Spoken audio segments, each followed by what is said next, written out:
판결 흉패를 에봇 짜는 방법으로 금실과 청색, 자색, 홍색 실과 가늘게 꼰 배실로 정교하게 짜서 만들되 길이와 너비가 한 뼘씩 두 겹으로 네모 반듯하게 하고 그것에 네 줄로 보석을 물리되 첫 줄은 홍보석, 황옥, 녹쪽이요 둘째 줄은 석류석, 남보석, 홍만호요 셋째 줄은 호박, 백만호, 자수정이요 넷째 줄은 녹버섯, 호만호, 벽옥으로 다 금태에 물릴지니 이 보석들은 이스라엘 아들들의 이름대로 12이라 보석마다 12지파에 한 이름씩 도장을 새기는 법으로 새기고 순금으로 노끈처럼 따은 사슬을 흉패 위에 붙이고 또 금고리 둘을 만들어 흉패 위 곧 흉패 위 두 끝에 그 두 고리를 달고 따은 두 금사슬로 흉패 두 끝 두 고리에 꿰어 매고 두 따은 사슬의 다른 두 끝을 에봇 앞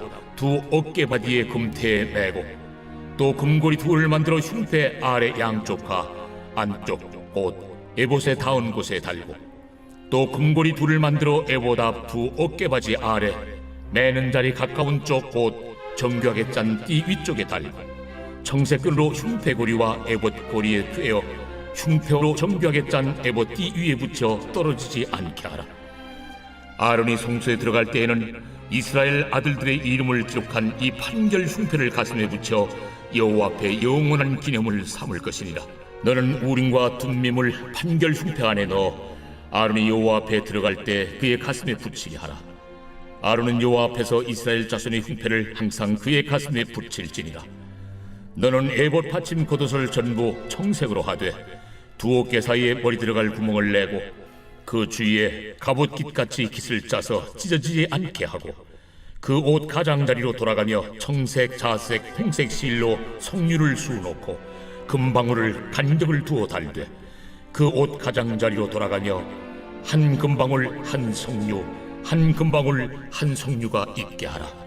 아론이 입고 여호와를 섬기러 성소에 들어갈 때와 성소에서 나올 때에 그 소리가 들릴 것이라. 그리하면 그가 죽지 아니하리라. 너는 또 순금으로 패를 만들어 도장을 새기는 법으로 그 위에 새기되 여호와께 성결이라 하고 그 패를 청색 끈으로 관 위에 매되 곧 관 전면에 있게 하라. 이 패를 아론의 이마에 두어 그가 이스라엘 자손이 거룩하게 드리는 성물과 관련된 죄책을 담당하게 하라.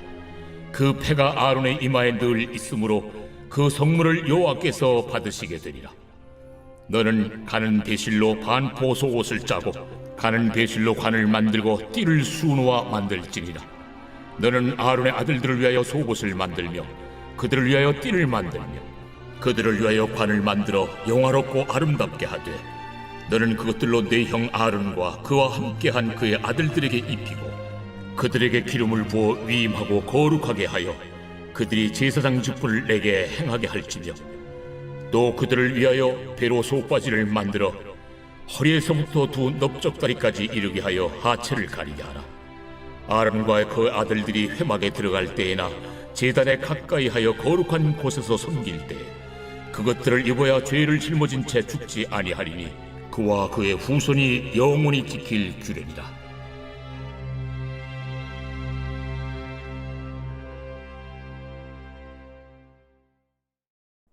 오늘 하나님의 말씀은 출애굽기 28장 15절부터 43절 말씀입니다. 오늘 말씀의 제목은 우림과 둠밈 그리고 하나님입니다. 제가 어릴 적에 개그 프로그램 중에 부채도사라는 코너가 있었습니다. 무속복장을 한 개그맨이 어떤 문제를 의뢰하는 사람들에게 부채로 답을 준다는 코너였는데요. 무속을 잘 풍자한 모습이었습니다. 사람들이 문제를 가져다 주는데 부채를 활짝 펴서 상위에 올려놓고요. 부채신을 부릅니다. 그리고 부채가 오른쪽으로 떨어지면 맞고 왼쪽으로 떨어지면 틀리는 등 부채에 떨어지는 방향에 따라 판결이 바뀝니다. 그리고 그 판결은 대부분 빗나가서 돌팔이 무당의 모습을 보여주며 그럼 웃음을 주는 것이 포인트였죠. 이 개그 프로를 보면 딱 두 가지로 정리할 수가 있습니다. 인생의 문제는 우리가 알 수 없다는 것입니다. 그래서 뭔가를 찾게 되죠. 여기서는 부채입니다. 그리고 그 부채의 선택 또한 잘 맞지 않습니다. 세상의 것을 의지해도 망하기가 십상이라는 것이죠. 그런데도 사람들은 오늘의 운세를 찾아보고 미래를 점치는데 능합니다. 그만큼 불확실한 미래에 불안함이 있다는 것이죠. 오늘 말씀에 등장하는 에봇에 붙여진 판결 흉패는 그 안에 우림과 둠밈이 들어있어서 하나님께 가부를 묻는 물건으로 알려져 있습니다. 여기서 판결이라는 단어는 미슈파트라는 히브리어로 심판, 판결, 법적 효력을 가진 결정 등으로 해석이 됩니다. 이것으로 하나님의 뜻을 결정한다 라는 의미로 보시면 됩니다. 그 안에 들어있는 것 중 우림은 우르라는 단어에서 파생되었습니다. 우르는 빛이란 뜻으로 우림은 빛들로 해석이 되죠. 둠밈은 톰이라는 단어의 복수형으로 뜻은 완전한 것들 정도로 보시면 됩니다. 우림과 둠밈을 해석하면요, 빛들과 완전한 것들로 이렇게 해석이 됩니다. 루터는 이를 빛과 정의로 해석을 했지요. 이것으로 하나님의 뜻을 결정하는데, 이 판결 흉패로 하나님의 뜻을 결정하는데 이것은 어떤 것으로 판단이 되느냐, 하나님의 빛과 정의로 판단이 된다는 것이 우림과 둠밈이 들어있는 판결 흉패의 역할입니다.